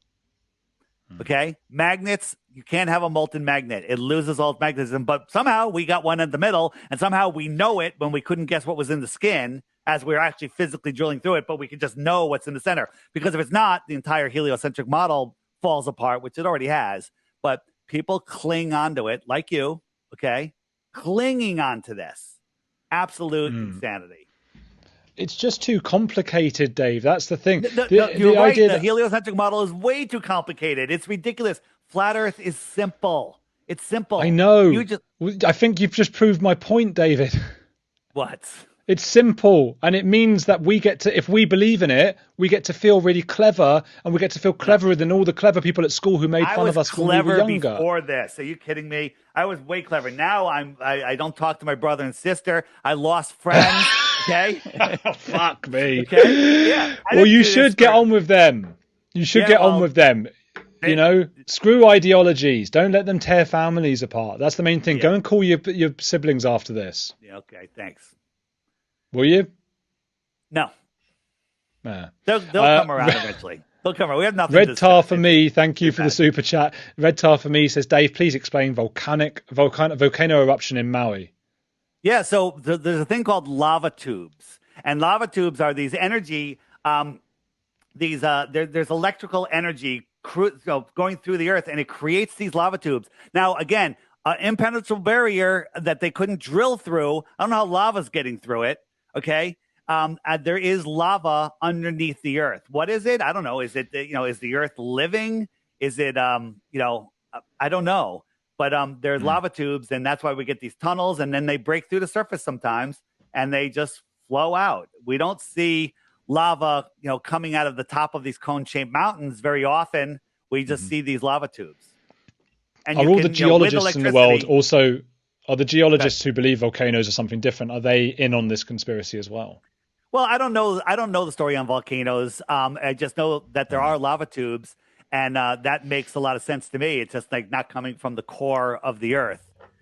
This doesn't, it doesn't mean you're not intelligent if you're wrong about this. I mean, a lot of more intelligent people often do go down these because you're smart enough to be able to convince yourself of a lot of these things and to fill in the holes and things. And there's a great example of Arthur Conan Doyle, the guy who wrote Sherlock Holmes, and he's the master of deduction, super smart guy, and he believed in fairies, right? Because he saw a prank with some fairies. These girls had put up pictures of fairies, similar to what we're doing now with all the pictures, and he was able to even look at, like, okay, where the pin is holding up the poster of the fairy, that means it's a belly button, which means that fairies give birth. He was really, he went down this kind of thing with fairies, but you don't believe in fairies. But the point is, really smart people can go down these routes. I don't mean to suggest at any point, if I don't agree with you, that I think it's because you're not smart.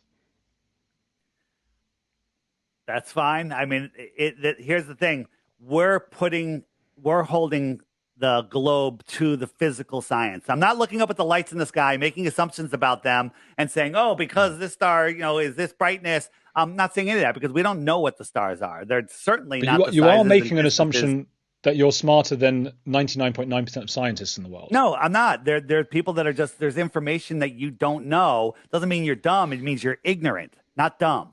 Okay, they're ignorant to stuff because they've been brainwashed, and they've been brainwashed not to look further. This is a topic. You mentioned flat Earth to somebody, they don't even look. When flat Earth was mentioned to me, I wouldn't watch a 1-minute video because it's retarded. I'm not doing it. Right? And then I was forced to look, and I went in to prove it wrong. I didn't go in to find the truth. I went in to prove flat Earth was wrong and prove the globe. I got another question. There's no proof of the globe. Go. Nechama Gluck says, is flat Earth versus globe Earth the blue dress / gold dress dilemma all over? We're all looking at the same thing, but perceive something different. Well, that's an interesting thing.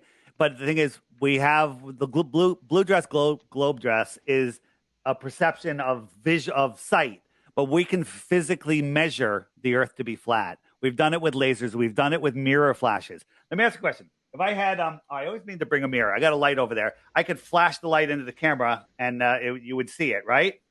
I'm flashing the light. Yeah. I got a mirror in my hand. I'm flashing it, and I'm shooting it into the camera. But if I put a book in between me, you wouldn't be able to see the mirror because there's a book in between, right? You wouldn't be able to see me flashing you, right?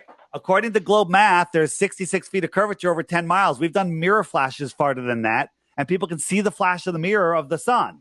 Right, the sun's going down behind me. Someone flashes at me. I see it right across the water. There should be 66 feet of Earth curve in between me, but I can see it. You can't claim refraction because it's a direct line of sight thing. It's not refracting. We can see too far. And once you understand that, you'll realize that we're not a globe.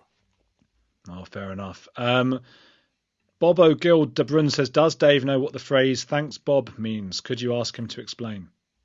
Yeah, 100%. So thanks, Bob means that somebody watched a Netflix hit piece on flat Earth and they use that as their proof. But in the app, if you hit the web button and you go to the debunking the debunkers, click that. And the first video on there is literally I made it short, 3-minute video, 4-minute video showing you, whoops. This one right here showing you how they deceived you in that movie. I'm not telling you they deceived you. I'm showing you how they deceived you. So what the Globers do is they just take a comment like that and they go, thanks, Bob. And they say that Bob proved the globe by one comment he made. But meanwhile, we'll do a laser test over a frozen lake. They're like, what was the temperature of the ice? How much snow was there? What was the relative humidity? What day was it? What was they want a million facts. But if somebody goes interesting, then they think that proves Earth curve. It's pathetic. It's more pathetic than the crap that phony fake Professor Dave failed musician guy said. All right. He's you know what? He shouldn't have been rude to you, but he's actually quite good at music, and I was surprised by that when I saw that after. He was pretty good. Now, Daniel Gruick says, Mage 2 balloon went up 39 kilometers and showed a clear curve on the horizon. It had a non-distorting lens and minimal barrel distortion. Dave, please explain. So when we look into the distance, we see the same distance. If the weather is clear, we see the same different distance in all directions. Okay. So what do I mean by that? So if we're looking down this hallway, hold on a second. If we're looking down this hallway, This is a curved hallway. So if somebody walked around that corner, you wouldn't be able to see them, right? You could say yes, right? And so we'll flip it around. There's the curvature of the Earth, and you can't zoom in behind them because that's physical curve. You know what? I'm answering the wrong question. The question was, what was the question? I'm sorry. I went off on a sidetrack. That's all right. The Mage 2 balloon showed a clear curve on the horizon, even with a non-distorting lens and minimal barrel distortion. Right. Oh, that's what it was. So we see too far. And the thing is, we see in the same distance in all directions. So if I can see 50 miles or 5 miles or whatever in one direction, I see the same distance in all directions. Okay. And when you're looking at the same distance in all directions, that creates a circle. And in your mind, you think it's a sphere. You think it's curvature because you're not seeing a straight line across. Yeah, well, it's not that you're imagining it. This is the thing. But Dave, whenever there's evidence against you, well, that's just in your mind and blah, blah, blah, the creator. And when there's evidence on your side, it's like, let's get very into the science here. You've got to accept both sides. That's why you can't go into the debate going, I'm 100% sure, because there's nowhere to go from there. So here's the thing. Here's a person, and he sees the same distance in all directions. So this is how you see. So this is your horizontal eye zone, which is curved. Your mind will tell you that this is a sphere. Not when you're above the Earth, looking down at it like that. Same I don't thing. think You so. see farther. You see a curve, and then and he said minimal barrels of distortion. How much do you need? Show me the picture. Why don't they see a wall at the end? Why don't they see a wall at the end? That's where the secret polar bear people are hiding on the other side. Because you can't see that far. You can't see forever. You can't see forever. Hey, you were going to ask me about sunsets. You were going to ask me about sunsets. We were going to talk about sunsets. Here we go. Andy Fabulous says, if the world is flat, there can be no northern lights and the sun would alternate rising from the east and then west. And Lord Xenu really exists. Go back and listen to what I said before about the northern lights. That's just a blind statement saying there could be no... no, that's just not true. It's true, though. What is this light that's on a clock? What are you talking about? This creator clock madness. If I was a creator, I'd just make light Earth. Don't worry about how it's done. You would just make a ball of gas in a vacuum burning 93 million miles away, and we're in the Goldilocks I would just make it light. I wouldn't need a sun. I would just make it light when they need it, dark when they don't. In your random universe, everything organizes and becomes more complicated versus the truth is things become more scattered over time. Things don't organize; they disorganize or entropy versus. That's true. That's true. Yeah. Just throwing in the word entropy. That's true. Yeah. Things move. You know who told me that? Professor Brian Cox.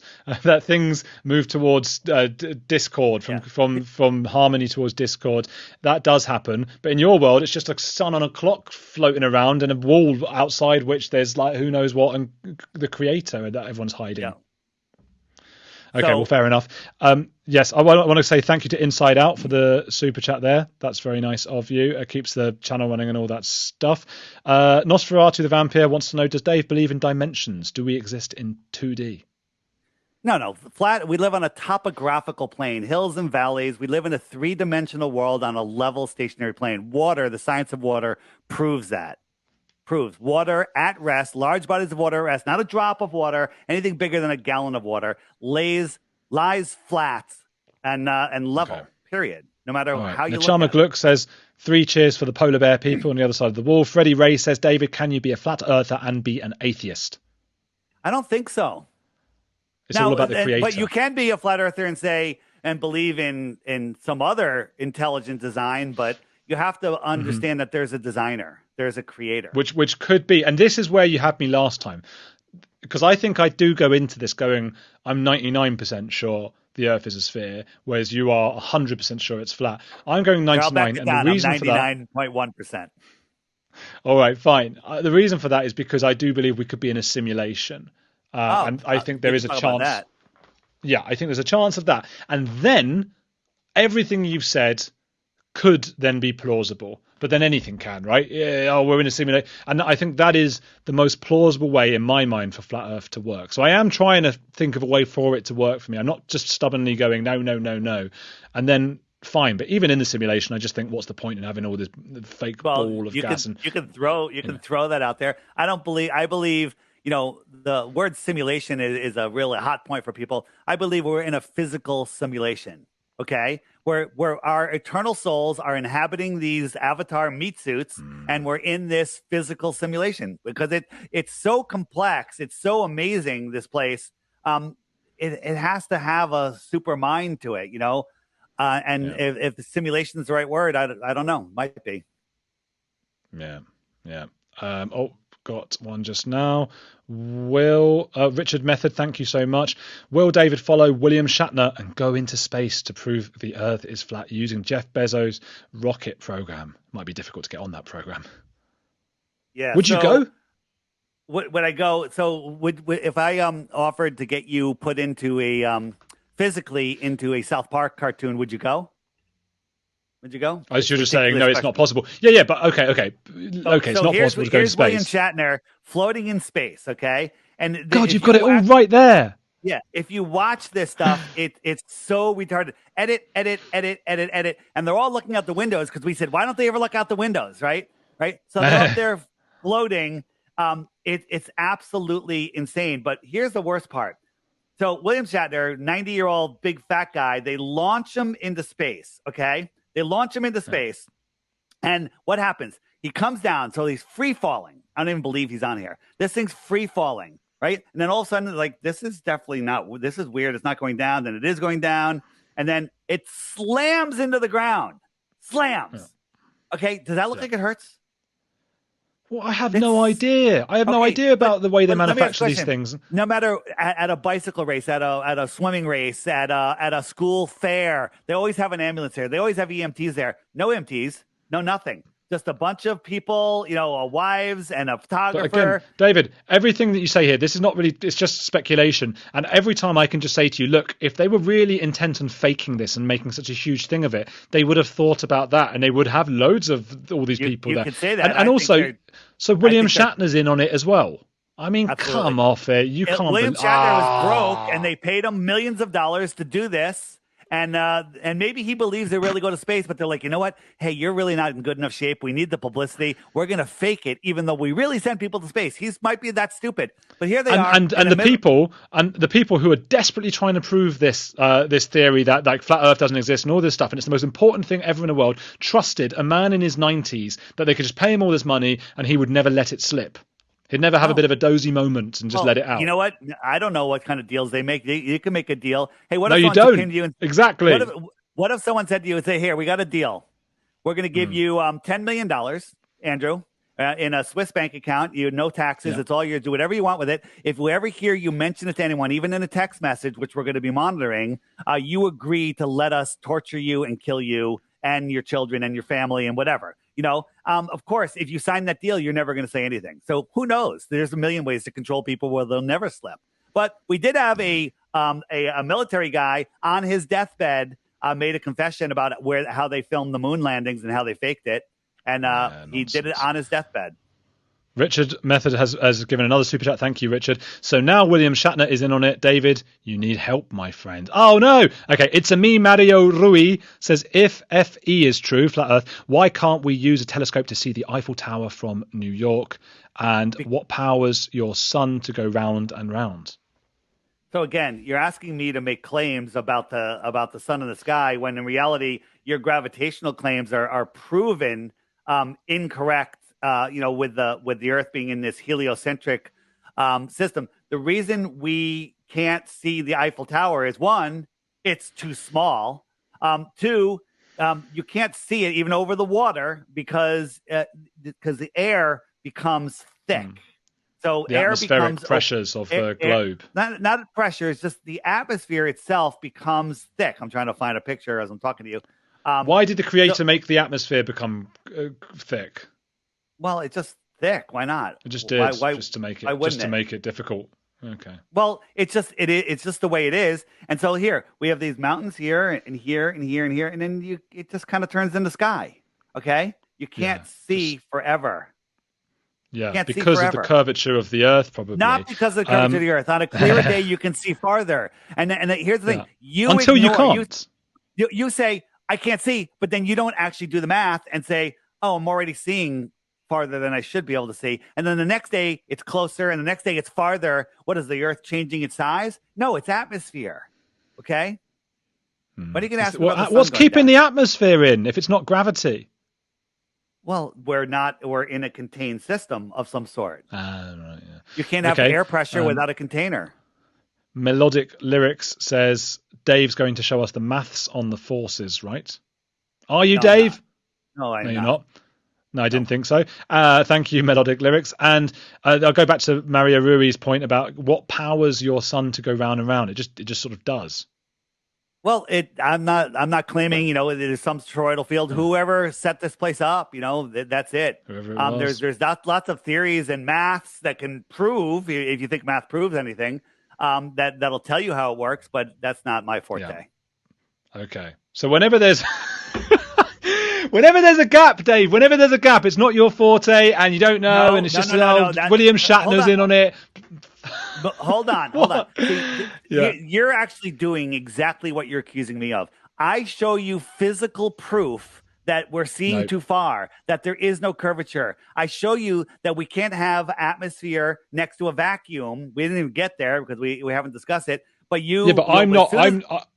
You're the one making extraordinary claims, though. I'm not a scientist. You're making extraordinary claims, and I'm making mainstream claims. Authority. You're making mainstream claims. Exactly. You are a religious. I love the idea of this argument going viral, and instead of swearing and stuff, it's like, no, you're making extraordinary claims. No, you are. It's the politest argument ever. He's doing this just for the algorithm. He told me before the show that he thinks the Earth might be flat, but he can't admit it. Okay, he's doing it for the algorithm. Right? He's not that stupid. You guys can tell Andrew's a smart guy. Okay, he is a smart guy. He's doing this for the views. Trust me. There he goes. Would a man who's a flat earther have this in his office? Yeah, it's a novelty item. It's actually fantastic. A novelty item. I would have a flat one. Look, I got one too. I got my ball too. Imagine that. I would just turn the whole channel into a flat Earth thing if I believed that, wouldn't I? Because it would be very exciting. You wouldn't get any views. You'd be completely hidden. More conspiracies. More conspiracies. You got more super chats. Have I? Hang on, let's have a look. Brian S. Stavely, thank you, Brian. Andrew, if you're not told by authority figures that the Earth spun and was a ball, would you have ever come to that conclusion? Not in a million years. Not in a minute. You're absolutely right, Brian. Good one, Brian. And I did say this early on. I do think it's smart to question these things. I can make it all different colours, this. I think it's smart to question this stuff. And I think we need to do that. And there are loads of conspiracies that turn out to be true, such as Watergate, and such as... Oh, turn blue, you blue thing. Such as that a guy on the island, and there's plenty of them. And we need journalists, and we need people to poke holes in established mainstream theories. But it doesn't mean that every time we do that we're right either. I wouldn't have figured out the Earth is a sphere. I can't even work out how to. Yeah. But except really smart scientists have done. Is it no? They haven't. No one's figured it out. They're just told it. Giddy House Olson says, how does Dave explain? I'm reading your super chats for you. How does hang on, let me put him out. Go ahead. How does Dave explain that all scientists who have spent all their lives studying this can be so wrong? Well, including William Shatner. All the scientists plus William Shatner and meteorologists and volcano experts and geologists are all either stupid or in on it. They're all indoctrinated and they believe what they're told. But hold on, right here. Are all space agencies in on the lie, and are all pilots and scientists in on the lie? These two right here, tons. Yeah, because you've heard this stuff. Yeah, but they're all explained. Now they're not all in on it, and many of them are speaking out, but they can't. You're a scientist, and you get your couple $100,000, millions of dollars worth of grants. You say the Earth is flat, you're out of work, you're done, your family's homeless. Okay, or you win a Nobel Prize. Yeah, well, no, it doesn't work that way. They're not going to give you the Nobel Prize. Brian S. Stavely again says, we know the answer is no. This is about me. Would I have ever worked out it was a globe? People, thank you for the super chat, Brian. People have lied to you. Conspiracies do exist. Many are BS, but there is something here and it matches all your experience. See, this is it. It's nice to believe in simple things sometimes because it makes us feel comfortable and it makes us feel like everybody knows, there's a creator in charge and we're all going to be fine. You can make that claim, but some people will go, I'm going to believe in this because it makes me feel good. I'm going to be Yeah. spiritual, whatever. No, Yeah. I want the truth. I don't care how it makes me feel. Okay. But your subconscious does care. No, not at all. Yes, it does. Okay. Of course it does. No. Well, you're the only one that's not swayed by that. We all want to believe things that Listen, are nice. It would be nice, but I want the truth. The truth is nice. The truth is amazing. You can't handle the truth. Right, CC, Sure. thank you for the super chat. HRH Gossip, thanks for signing up. I imagine you like the stuff on Meghan and Harry that I've done here. Richard Method says, last one. Thank you, Richard, again. Andrew, please have on a follower of Benny Hinn or some other preacher. That would be epic. You are being equated to people that are like preachers and nutcases and evangelists. What do you say to that, good sir? You should have Austin Whitsitt on. He'll do all the math for you. Okay. Yeah, but I would need then to have a Professor Dave back on, wouldn't I? Absolutely. Bring Professor Dave on with Austin. Austin would love that on your channel. You be the moderator, and Professor Dave, you could be the neutral moderator. Take Dave's side. Okay. Have Austin on with Professor Dave. My name's Andrew, not Professor Dave, but yeah, I'll be the neutral. Okay. Well, afterwards, send me an email. Yes. Send me an email and we'll set that up and we'll do that and it'll be fantastic. Bet you $100 Professor Dave will not do it because he will be eviscerated. Okay. Will you actually send me the $100 because I could do with the cash? And if he does come on with I will absolutely. You know what? Make it $200. I'll make it $200. $200 if Professor Dave comes on. Maybe I can share it with him. Professor Dave comes on with Austin and does a full debate with you moderating. All right. I'll email him after this. Than you did with that other thing. What's that? I'm just going to sit there. Yeah, that doesn't work so well. Actually, that would work fine, but it would be. Mario Rui again says, Dave, please explain your concept of a vacuum in space. My concept of vacuum in space is not a vacuum cleaner. It's not sucking. It's no pressure. Like if I had a box, when I sucked all the air out of it, that's a vacuum. It's a void. It's no pressure. And if I had a valve on it on the bottom, on the side, or on the top, no matter where I opened it, air would violently fill that available space because gas violently fills the available space to equalize. It doesn't collapse upon itself. So I got a box with no air and a valve on the bottom, and I go 10,000 feet, 2 feet, doesn't matter. I open it up. It pulls the air up and away from gravity. Well, I thought gravity was holding the air to the earth. Doesn't make any sense. There you go. Right. My name is Never Was. I am going through this. I'm going through quicker now. I'm not refuting you. I'm just seeing what other people say. Thank you. My name is Never Was. Andrew, please make yourself some cash by proposing a reality show where flat earthers literally go to the edge of the world, potential name, the edge of the world, to prove it. Just a thought. Love your show. That would be Mr. Beast. I mean, he could do something like that. The funds he has. Would you sign up if Mr. Beast asked you along? I think Mr. Beast actually was supposed to go. I think it was him or somebody else like him that was supposed to go to Antarctica and do a thing, and they canceled it. They wouldn't let him go. No, he did go. He did go to Antarctica. No, I've seen it. No, he didn't. I think it was canceled.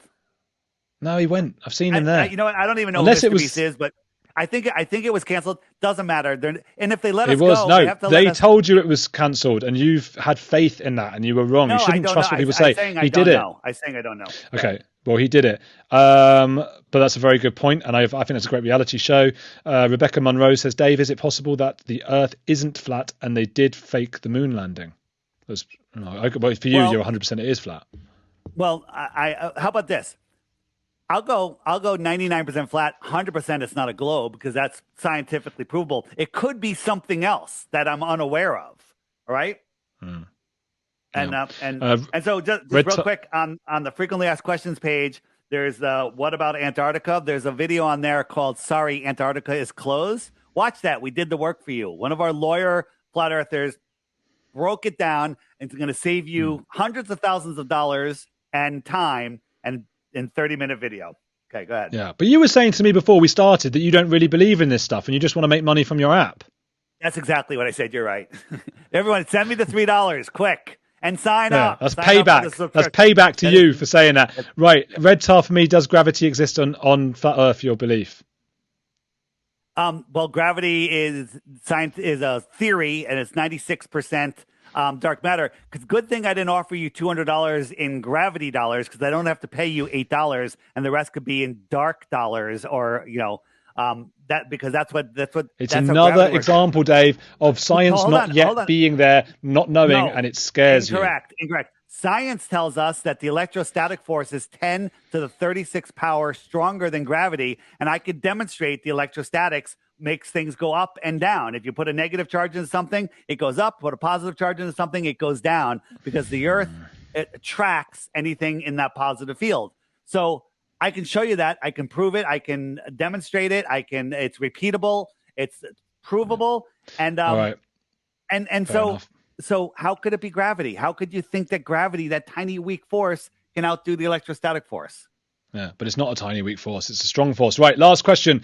This is from my Incorrect. fiancée, Julieta. Is this, and she's asking everyone else really, is this a harmless conspiracy theory, or is there any danger here? So people, I want you to put a 1 if you believe that flat Earth is the Earth is flat. That's a 1.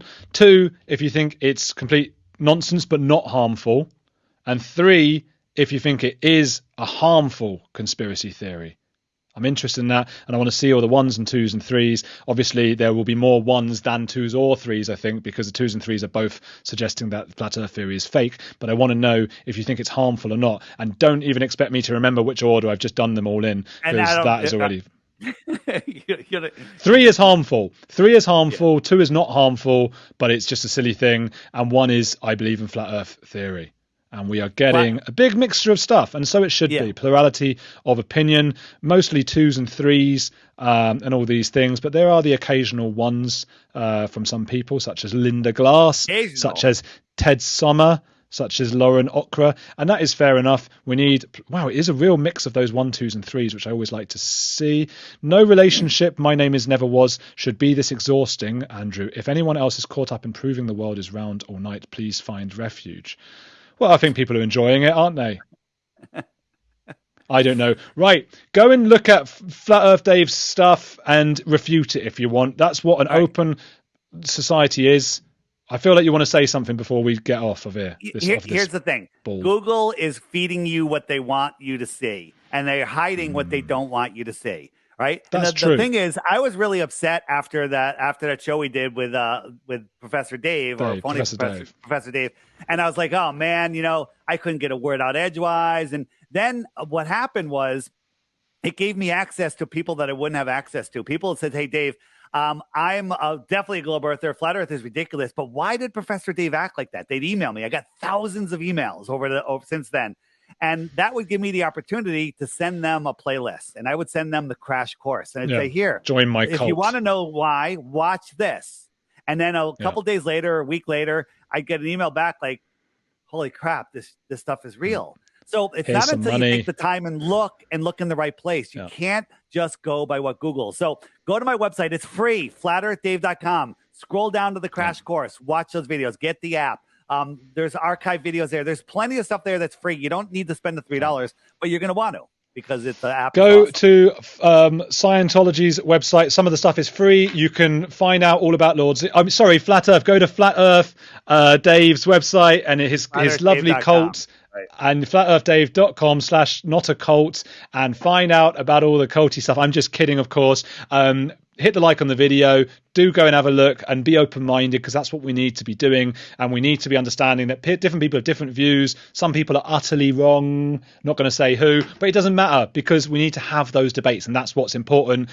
Keep watching this show as well. And that's all. That's it. Just keep watching.